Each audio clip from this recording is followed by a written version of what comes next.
اب قیامت کے دن نبی پاک کے قریب ہونا، اللہ اکبر، آپ سمجھتے یہ کتنی بڑی نعمت ہے؟ کیونکہ قیامت کے دن تو بڑا مشکل دن ہے۔ آج ہم سب پیاسے ہیں اور ابھی افطار میں کچھ دیر باقی ہے، حالانکہ موسم گرم نہیں ہے، مگر پھر بھی پیاس لگ رہی ہوگی، پھر بھی کمزوری محسوس ہو رہی ہوگی۔ پنجابی میں کہتے ہیں نا، لگ پتا جاتا ہے جب بندہ روزہ رکھتا ہے۔ حالانکہ 12 گھنٹے کا آج کل کراچی میں تو بڑا آسان روزہ ہے، ہم نے تو وہ رمضانیں بھی گزاری جب 7:30 پونے 8 جا کے افطار ہوتا تھا، اب تقریباً 6:30 بجے کے آس پاس افطار ہو جاتا ہے، مگر پھر بھی ہمیں فیل ہوتا ہے، ٹھیک ہے نا؟ پورا دن گھر میں بیٹھے، گرمی میں نہ بھی نکلے، پھر بھی روزہ پتہ چلتا ہے۔ اب مجھے بتائیں کہ جو قیامت کا دن ہوگا 50,000 سال کا دن ہوگا، سورج 1 میل پر ہوگا، ابھی کروڑوں میل دور ہے نا، 1 میل پر ہوگا، اور سوائے حوض کوثر کے اور کوئی پانی نہ ہوگا، سوائے اللہ کے عرش کے سائے کے کوئی سایہ نہ ہوگا، سوائے نبی پاک علیہ الصلوۃ والسلام کے کوئی مددگار نہ ہوگا، وہ شفاعت کریں گے نا۔ اب بتاؤ، ایسے خطرناک اور اتنے مشکل دن، جو نبی پاک علیہ الصلوۃ والسلام کے قریب ہو گیا اس کے تو کام بن جائیں گے نا، اس کی مشکلیں تو آسان ہو جائیں گی، مگر جو نبی پاک سے دور ہو گیا، 2 حدیثیں سناؤں گا۔ پہلی حدیث ہم نے کیا سنی کہ میرے سب سے نزدیک وہ ہوگا جس نے سب سے زیادہ درود پاک پڑھے ہوں گے قیامت کے دن۔ ایک حدیث پاک میں نبی پاک علیہ الصلوۃ والسلام نے کچھ اس طرح ارشاد فرمایا جس کا مضمون ہے کہ قیامت کے دن وہ میرا چہرہ بھی نہیں دیکھ سکے گا جس کے سامنے میرا ذکر ہوا اور اس نے مجھ پر درود پاک نہ پڑھا۔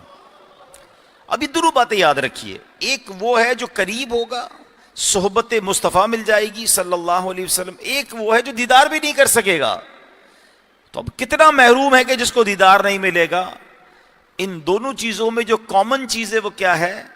ایک درود پڑھنے والا ہے، ایک ذکر مصطفیٰ صلی اللہ تعالی علیہ وسلم سن کر بھی درود نہ پڑھنے والا ہے۔ اب غور کر لیں کہ میری اور آپ کی زندگی درود والی ہے یا بغیر درود والی ہے؟ قیامت کا دن ہم سب نے فیس کرنا ہے۔ تو آج پہلا رمضان ہے نا، آج سے نیت کر لیں کہ انشاءاللہ اب روزانہ کثرت کے ساتھ درود پاک پڑھیں گے انشاءاللہ۔ اب درود پاک میں کمزوری نہیں آنی چاہیے، کثرت کے ساتھ پڑھتے چلے جائیں۔ اللہ مجھے بھی اور آپ کو عمل کرنے کی توفیق عطا فرمائے۔ ایک بار محبت کے ساتھ درود پاک پڑھ لیں، صلو علی الحبیب صلی اللہ تعالی علی محمد صلی اللہ علیہ وسلم۔ آج میں انشاءاللہ قرآن مجید فرقان حمید سے ایک ایسا واقعہ آپ کو سنانا چاہتا ہوں جو آپ نے ہو سکتا ہے پہلے بھی کئی بار سنا ہوگا، اور چونکہ پہلا روزہ ہے تو میں نے سوچا کہ قرآن پاک کی سب سے بڑی سورت، اور جو بالکل شروع میں آتی ہے سورہ فاتحہ کے بعد دوسری سورت ہی وہ ہے، اور وہ سورہ بقرہ ہے، ٹھیک ہے، ون آف دا بگیسٹ سورت آف قرآن۔ پہلے تو یہ سمجھ لیں کہ رمضان نزول قرآن کا مہینہ ہے، رمضان اور قرآن کو بڑی خاص نسبت حاصل ہے۔ شہر رمضان الذی انزل فیہ القرآن، اللہ قرآن میں کیا فرماتا ہے؟ رمضان کا مہینہ، what is the introduction of Ramzan? کون سا مہینہ؟ انزل فیہ القرآن، جس میں قرآن نازل کیا گیا، یعنی رمضان کا تعارف ہی قرآن ہے۔ سمجھیے بات کو۔ اب جو رمضان میں قرآن نہ پڑھے، رمضان میں قرآن سے اٹیچ نہ ہو، رمضان میں قرآن انڈرسٹینڈ نہ کرے، سمجھنے کی کوشش نہ کرے، تو پھر تو وہ رمضان کی وہ لذت کیسے پائے گا؟ آپ کو پتہ ہے قیامت کے دن روزہ اور قرآن بندے کی شفاعت کریں گے۔ روزہ اللہ سے کہے گا یا اللہ دن میں نے اسے کھانے پینے سے روکا تھا، اور قرآن کہے گا یا اللہ رات میں نے اسے قیام کر کے آرام سے روکا تھا، یہ رات قیام کرتا تھا۔ اب بتاؤ، جو روزہ رکھے اور قرآن نہ پڑھے تو وہ ایک سعادت سے تو محروم ہو رہا ہے نا۔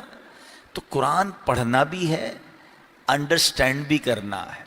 یہاں میں ایک کتاب کا تعارف بھی آپ کو کروانا چاہتا ہوں۔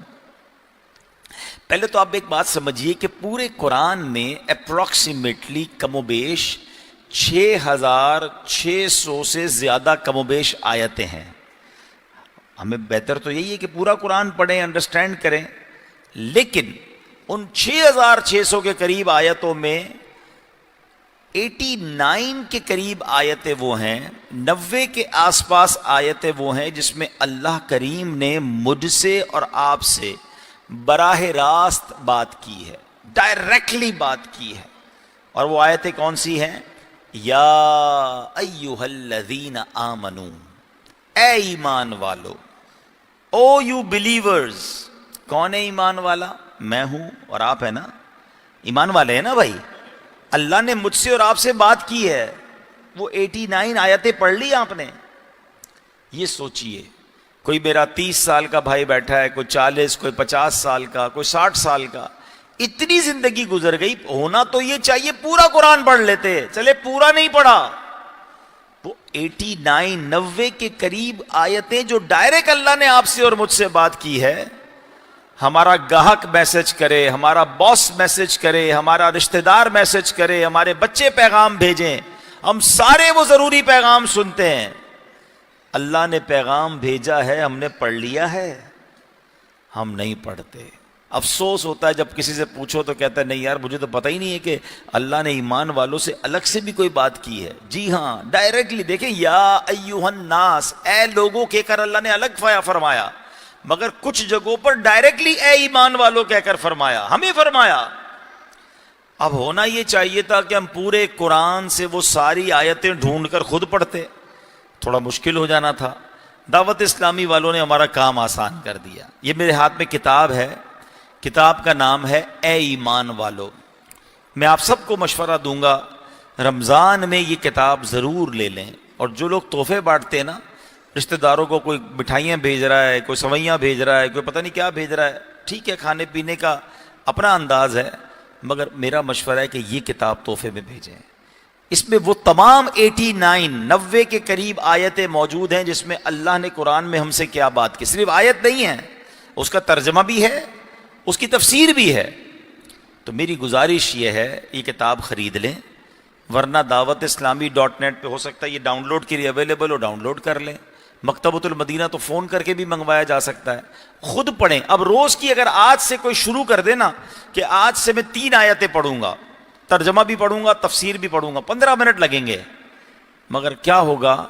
رمضان ختم ہوگا، آپ کی پوری 90 آیتیں 89 آیتیں ہو جائیں گی.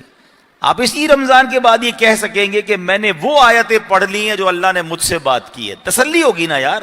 پھر عمل کرنا اور بات ہے، ایٹ لیسٹ پڑھ تو لو.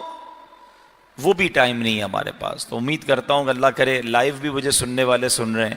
یہ بڑی کمال کی کتاب ہے، اسے پڑھیں، حاصل کریں، تقسیم کریں اور علم حاصل کریں.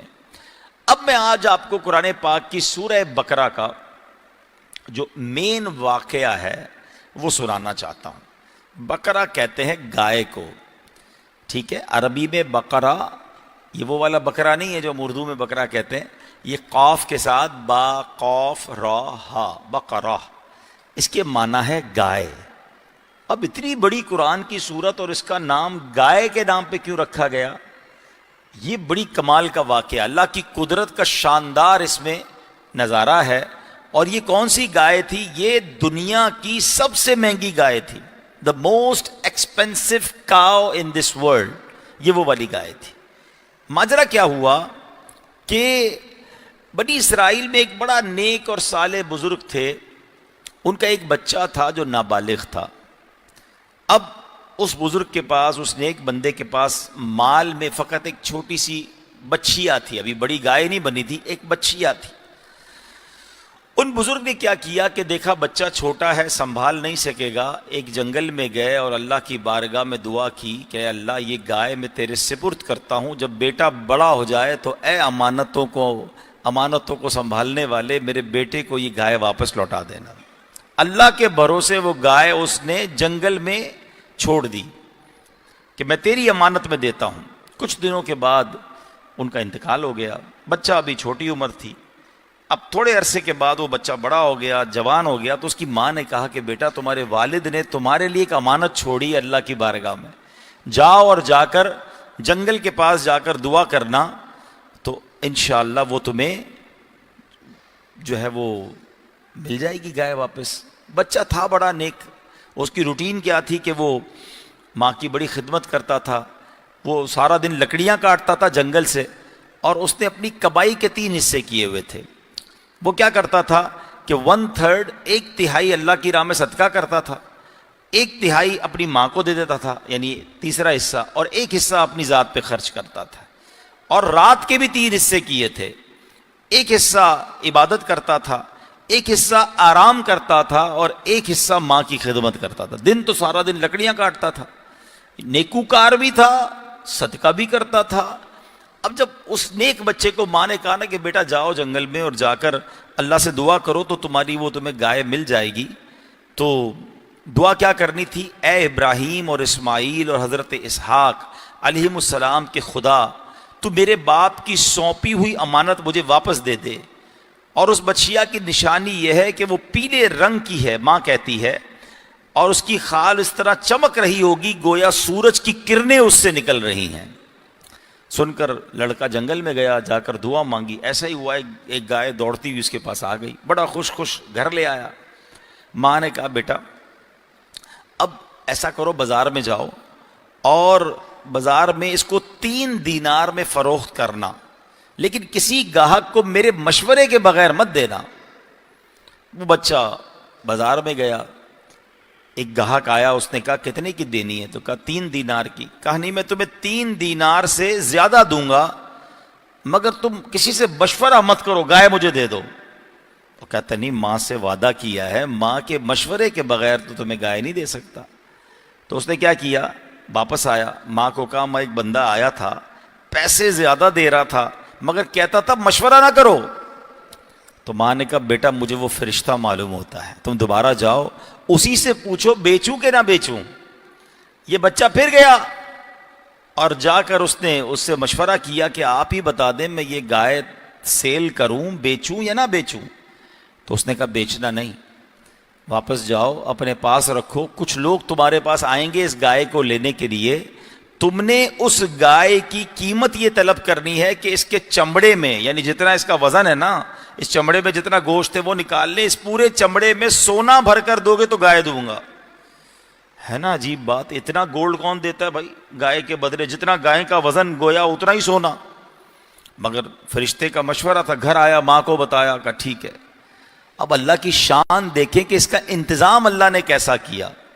اس زمانے میں ایک بہت ہیوی ویٹ سمجھتے, بہت مالدار اس زمانے کا بلینر تھا, اس کا نام تھا عامیل.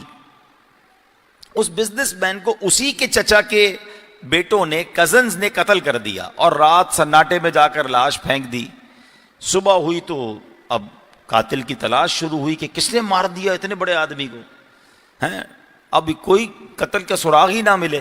ڈھونڈتے ڈھونڈتے یہ لوگ پھر حضرت موسیٰ کے پاس آئے. حضرت موسیٰ کا ایکچولی وہ زمانہ تھا. تو حضرت موسیٰ سے آ کر کہا کہ وہ اتنے بڑے جو بزنس مین تھے, اتنے بڑے تاجر تھے, مالدار تھے, اس کو کسی نے مار دیا ہے, ہمیں پتہ نہیں چل رہا قاتل کون ہے. تو حضرت موسیٰ نے کہا اچھا ایسا کرو کہ ایک گائے ذبح کرو, اس کی دم یا زبان اس لاش پر مارو, وہ لاش خود ہی کھڑے ہو کے بتا دے گی کہ مجھے کس نے مارا ہے. سمپل فارمولا حضرت موسیٰ علیہ السلام نے دے دیا تھا کہ گائے ذبح کر کے اس کی دم یا اس کی زبان اس لاش پر مارو تو یہ کھڑی ہو جائے گی اور اپنا قاتل کا پتہ بتائے گی. اب میں یہاں تھوڑا سا بریک لیتا ہوں. میں آپ سب کے چہرے دیکھ رہا ہوں, ماشاءاللہ مسجد بھری ہوئی ہے, آپ سب بڑی توجہ سے مجھے دیکھ رہے ہیں. Everybody is going very interesting. سب کو مزہ آ رہا ہے کہ یار یہ واقعہ کیا ہے, آگے کیا ہوگا. تو یہی تو قرآن ہے. غور سے پڑھیں تو ایسے 100 سے زیادہ واقعات ہیں. لوگ پتہ نہیں کون کون سی کہانیاں پڑھ رہے ہیں, بچوں کو پڑھا رہے ہیں. بھائی اپنے بچوں کو بٹھا کر قرآن کے واقعات سناؤ نا. اب سنو کیا ہوا. اس قوم نے ڈائریکٹلی حضرت موسیٰ کا حکم مانتے اور جا کے گائے ذبح کرتے, ان کا مسئلہ حل ہو جانا تھا. انہوں نے کہا نہیں ہمیں بتائیں گائے کیسی ہو. اب یہ پورا واقعہ قرآن اگر آپ سورہ بقرہ پڑھیں گے نا, وہ سوال کرتے گئے, حضرت موسیٰ کو جواب دیتے گئے کہ اس کا کلر یہ ہوگا, وہ دکھنے میں ایسی ہوگی, اس پر کسی نے سواری نہیں کی ہوگی. وہ کہتے حضور اور بتائیں. وہ پوچھتے گئے, آپ جواب دیتے گئے. وہ کہتے ہیں کمپیوٹر پہ اگر آپ سرچ کریں تو ایک ہوتی ہے نیرو سرچ, جب آپ اس پہ ڈالتے رہتے ہیں کہ مجھے یہ بھی چاہیے, یہ بھی چاہیے, یہ بھی چاہیے, تو وہ جا کے کمپیوٹر جا کر کسی ایک چیز کو جا کر بتاتا ہے کہ پھر پوری دنیا میں بھائی یہیں سے ملے گی. اب وہ سوال اتنے کر لیے انہوں نے کہ حضرت موسیٰ نے ہر چیز بتا دی کہ اس کا کلر کیسا ہوگا، دکھنے میں کیسی ہوگی، اس پر کسی نے سواری نہیں کی ہوگی، سب بتایا آپ نے۔ تو اب وہ لوگ گائے ڈھونڈنے نکلے۔ جب گائے ڈھونڈتے ڈھونڈتے پہنچے تو اسی نوجوان کے گھر پہنچے، جیسا حضرت موسیٰ نے بتایا تھا پورے ملک میں یا پورے شہر میں کسی کے پاس ایسی گائے نہیں تھی جو اس نوجوان کے پاس تھی۔ کہا ہمیں دے دو، کتنے میں دو گے؟ نارمل سودا تھا نا۔ کہتے جتنا اس گائے کا وزن ہے نا، اس کے چمڑے میں سونا بھر کے دو گے تو تمہیں دوں گا۔ حیران ہو گئے، مگر وہ آدمی بہت بڑا تھا، اس کے قاتل کو تلاش کرنا تھا، گائے یہی تھی، باقی کوئی تھی نہیں۔ سونا اتنا دیا اور گائے خریدی، اس کی زبان یا دم اس لاش پر ماری تو لاش نے کھڑے ہو کر بتا دیا کہ میرے چچا کے بیٹوں نے مجھے قتل کیا ہے۔ بہرحال اس کو بھی پکڑ لیا گیا اور جو مقدمہ آگے چلا۔ مگر اس پورے قرآنی واقعے سے جو سیکھنے کو ملا، جو میرا ٹاپک ہے آج کا، وہ ٹاپک کیا ہے کہ قرآن کے اس واقعے سے سبق کیا مل رہا ہے۔ پہلے ہی سب سے بڑی سورت ہے، سیکنڈ سورت آف قرآن اور دا بگیسٹ سورت آف قرآن میں قرآن میسج کیا دے رہا ہے؟ دو تین باتیں بڑی کمال کی ہیں۔ پہلی بات تو یہ سیکھنے کو مل رہی ہے کہ ماں کی خدمت ہے، ماں کی دعا، اپنے والدین کے ساتھ جو اچھا سلوک کرتا ہے اللہ اسے کیسے نوازتا ہے۔ ایک چھوٹی سی گائے تو تھی، مگر اللہ نے اس گائے کی برکت سے اس بندے کو بلینر بنا دیا، اس زمانے کا کتنا بڑا مالدار بن گیا۔ وجہ کیا تھی؟ ماں راضی تھی۔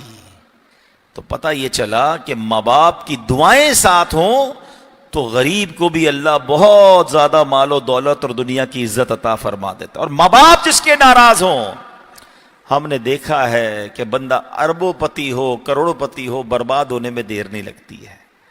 پہلی بات قرآن کا یہ پیغام لے کر جاؤ کہ زندگی میں ہر چیز پیسہ نہیں ہوتی۔ دنیا والوں کے لیے ٹائم، ماں کے لیے ٹائم نہیں، والد کے لیے ٹائم نہیں۔ اس بچے نے کیا کیا تھا؟ 3 حصے کیے اپنے ٹائم کے، ایک حصہ آرام کرتا، ایک حصہ عبادت کرتا، اللہ کی بارگاہ میں بھی حاضر ہوتا تھا، اور ایک حصہ ماں کو دیتا تھا۔ پیسے کے حصے کس طرح کیے؟ 3 حصے کیے، ایک حصہ اللہ کی راہ میں، ایک حصہ اپنی ذات پر، ایک حصہ ماں پر خرچ کرتا تھا۔ آج کا نوجوان ماں باپ کو کہتا ہے پیسے میرے ہیں، آپ کے تھوڑی ہیں، میں نے کمائے ہیں، کتنے دوں آپ کو، بار بار مانگتے ہو۔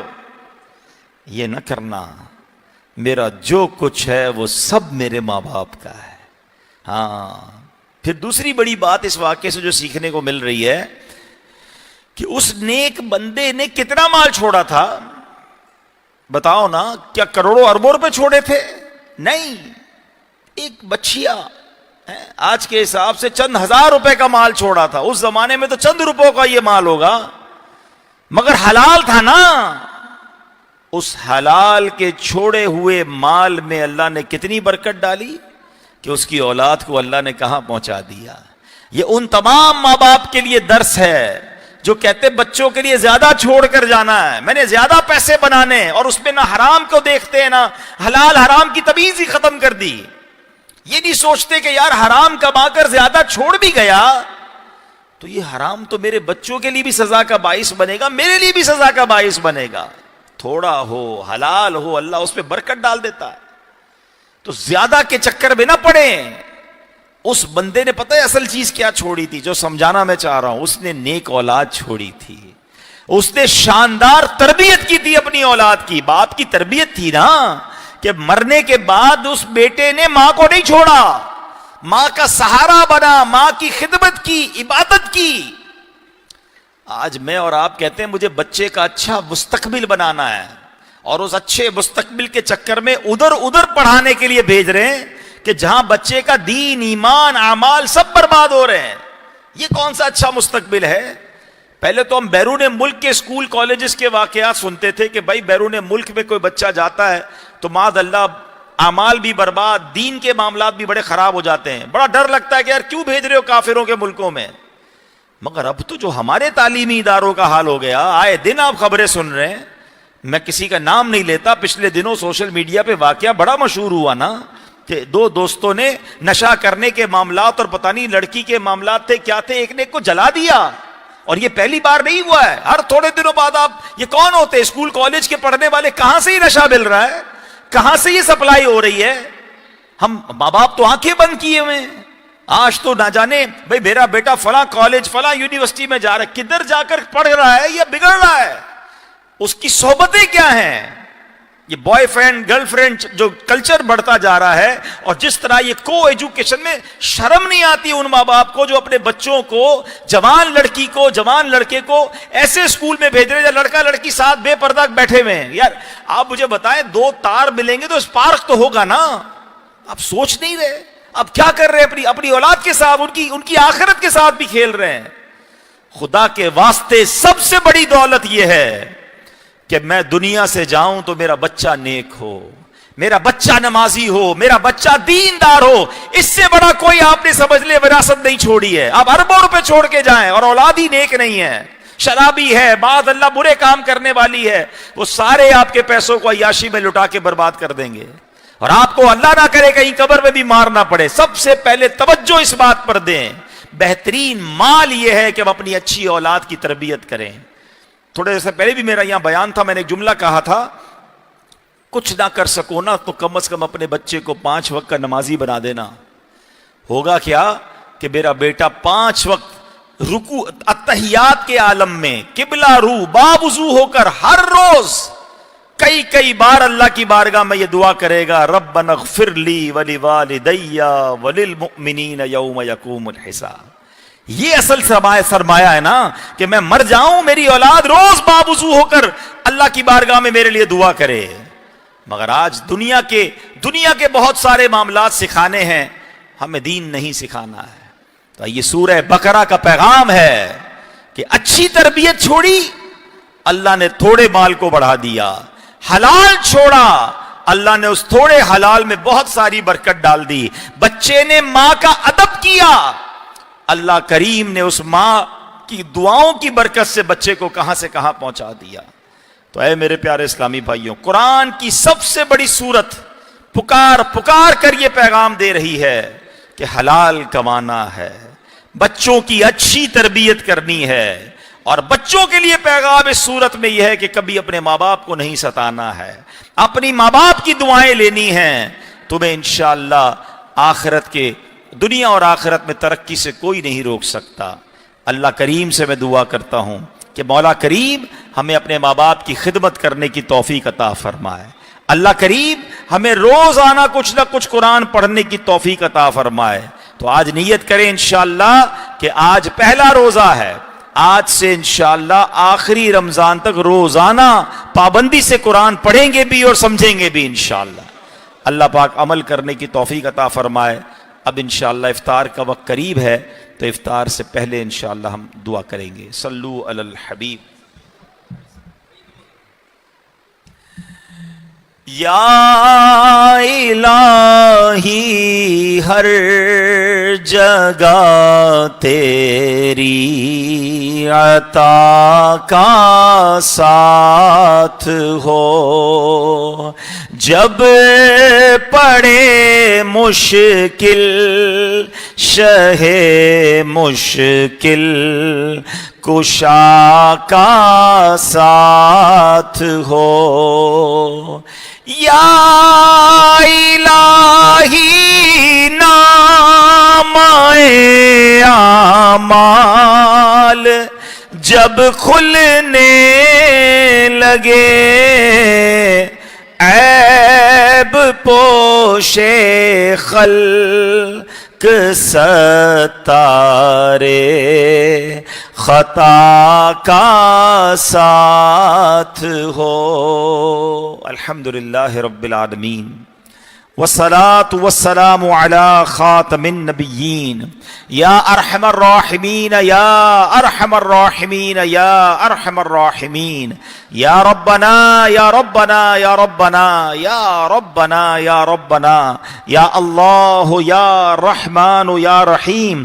اللہم ربنا آتنا فی الدنیا حسنة وفی الآخرة حسنة وقنا عذاب النار وقنا عذاب القبر وقنا عذاب الحشر وقنا حساب المیزان. اے رب کریم ہم سب کا جمع ہونا اپنی بارگاہ میں قبول فرما. ہم سب کے تمام صغیرہ کبیرہ گناہوں کو معاف فرما، ہمارے ماں باپ کی، نبی پاک علیہ الصلوۃ والسلام کی ساری امت کی بخشش فرما۔ اے کریم ہمیں نیک بنا دے، پرہیزگار بنا دے، ہمارے آج کے روزے کو اپنی بارگاہ میں قبول فرما لے۔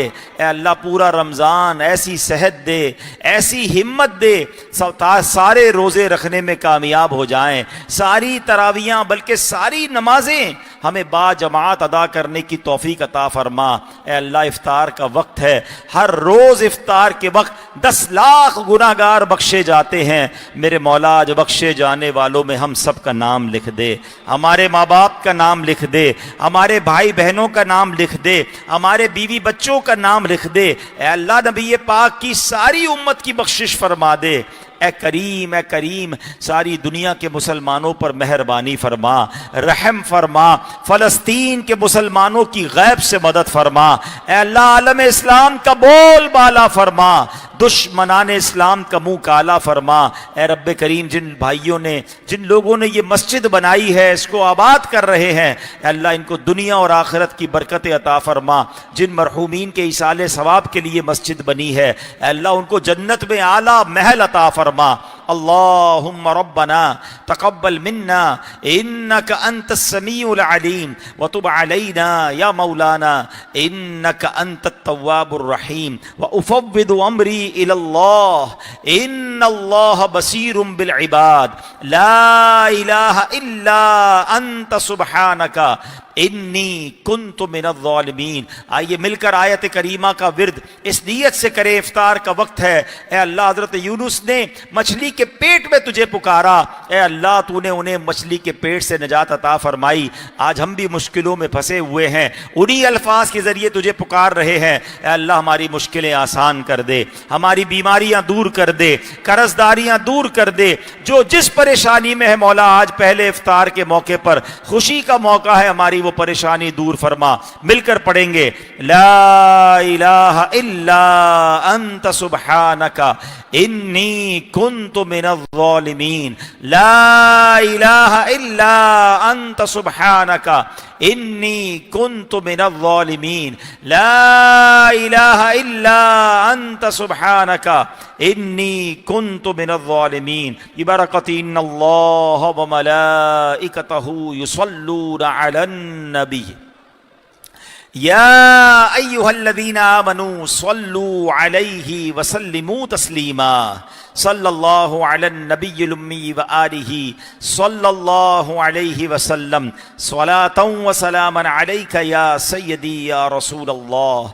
جب دم واپسی ہو یا اللہ، سامنے ہو روضہ رسول اللہ، اور لب پہ ہو لا الہ الا اللہ محمد الرسول اللہ۔